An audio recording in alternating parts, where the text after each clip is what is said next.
ndetse abacuruzi murabizi Rwanda Revenue iraza ikagusaba iki? Amafaranga. Waracuruje urunguka, urasorera na leta.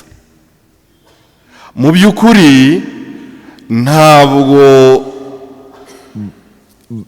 kwavuga ko amafaranga ari mabi, ni na meza rwose kuko adufasha muri byinshi, ariko aba meza bitewe n'uburyo twayakoresheje, cyangwa akaba meza bitewe n'uko twabyitwayemo, akanaba mabi nanone bitewe n'uburyo twayitwayeho cyangwa se ibyo adutegeka twabyitwayemo.